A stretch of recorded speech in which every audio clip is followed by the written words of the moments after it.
देखिए लेक्चर पूरा देखिए, क्वेश्चन समझ में आएगा। इंपॉर्टेंट क्वेश्चन है, 3 मार्क्स का पूछा गया है, एमपी बोर्ड के लिए है, एमपी बोर्ड में, और जो सब्जेक्ट है क्लास 12 के लिए है, मैथ का है।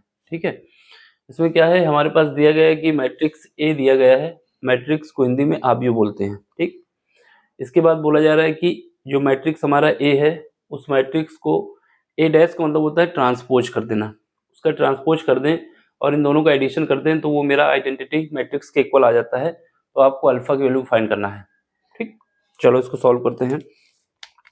सबसे पहले क्या करते हैं,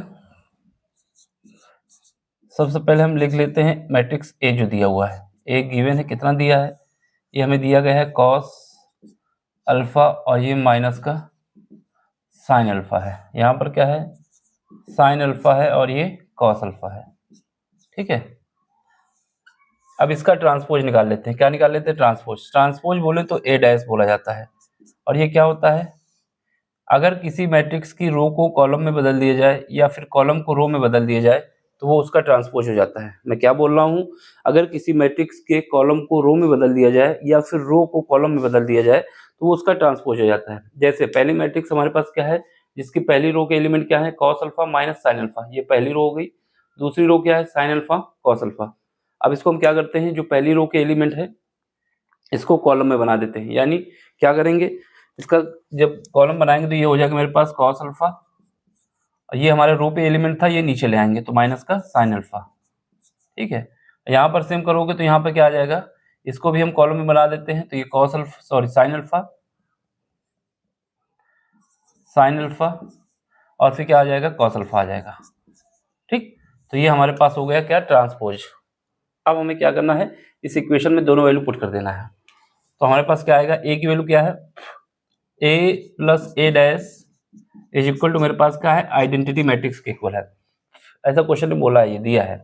तो ए की वैल्यू रखो, जो ए मैट्रिक्स हमारे पास क्या है, कॉस अल्फा माइनस का साइन अल्फा, यहाँ पे क्या है, साइन अल्फा और कॉस अल्फा, क्या है, कॉस अल्फा है। ये पहला मैट्रिक्स रखा है। अब ए डैश इसके बाद लिख दो, ए डैश का मतलब है जो ट्रांसपोज हमने निकाला है, ये क्या आ जाएगा, कॉस अल्फा साइन अल्फा, फिर क्या आ जाएगा, माइनस का साइन अल्फा, और फिर क्या आ जाएगा, कॉस अल्फा आ जाएगा। ये हमारा आइडेंटिटी मैट्रिक्स के बराबर है। आइडेंटिटी मैट्रिक्स का मतलब है कि जिस ऑर्डर में जो हमें मैट्रिक्स दिया गया है उसी ऑर्डर में हमें आइडेंटिटी मैट्रिक्स रखना होगा। इसका ऑर्डर क्या है, ऑर्डर क्या होता है, जितनी नंबर ऑफ रो है और जितने नंबर ऑफ कॉलम है उन्हीं का मल्टीप्लाई होता है ऑर्डर। तो 2 रो हैं 2 कॉलम हैं तो क्या होगा, 2 क्रॉस 2। तो ऑर्डर क्या है, 2 क्रॉस 2। तो हमें आइडेंटिटी मैट्रिक्स जो लेना होगा 2 क्रॉस 2 के लेना होगा, यानी 1 0 0 1, ये हमें अपने हिसाब से लेना होगा। इसका भी ऑर्डर 2 क्रॉस 2 है, क्यों, क्योंकि 2 रो हैं और 2 कॉलम हैं। ठीक है, अब इसको ऐड कर दो, एडिशन करना है।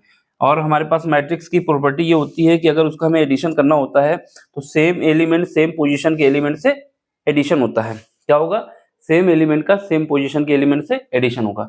तो ये कॉस अल्फा का इसके साथ होगा, साइन अल्फा का इसके साथ होगा, साइन अल्फा का इसके साथ होगा, कॉस अल्फा का इसके साथ होगा, साइन के साथ होगा एडिशन। ठीक है, चलो करते हैं फिर। तो यहाँ पे जब करेंगे तो ये क्या आ जाएगा, इन दोनों का एडिशन करो, कितना आ जाएगा, cos 2 cos अल्फा, ये एडिशन हो गया। अब इनका एडिशन करोगे तो ये माइनस का है ये प्लस का है तो क्या हो जाएगा, 0 हो जाएगा। अब यहाँ पे करोगे ये हमारा प्लस का है ये माइनस का है तो 0 हो जाएगा। अब इसका करोगे कितना आ जाएगा, 2 cos अल्फा आ जाएगा।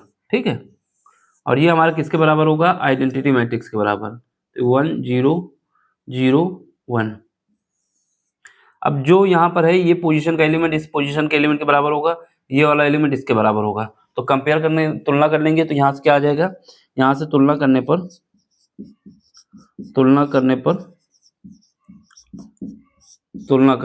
ठीक है, तुलना करेंगे तो क्या आएगा हमारे पास आ जाएगा, ये आ जाएगा 2 cos alpha is equal to आ जाएगा 1 के। ठीक है, तो यहाँ से हमारे पास जब देखा जाए तो cos alpha is equal to आ जाएगा 1/2 आ गया। अब बात की जाए cos 60 की वैल्यू जो होती है वो क्या होती है, 1/2 होती है। किसकी वैल्यू होती है, cos 60 की वैल्यू होती है। तो यहाँ पर लिख दो।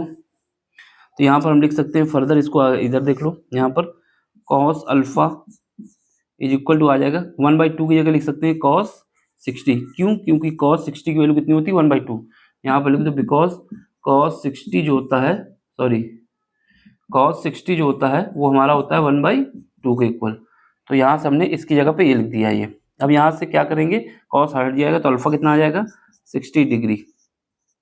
यही हमारा आंसर है, यही हमसे पूछा गया था। 3 नंबर का क्वेश्चन है और बिल्कुल इजी क्वेश्चन है। देख ले, समझ ले, कोई भी दिक्कत हो आप हमसे पूछ सकते हैं।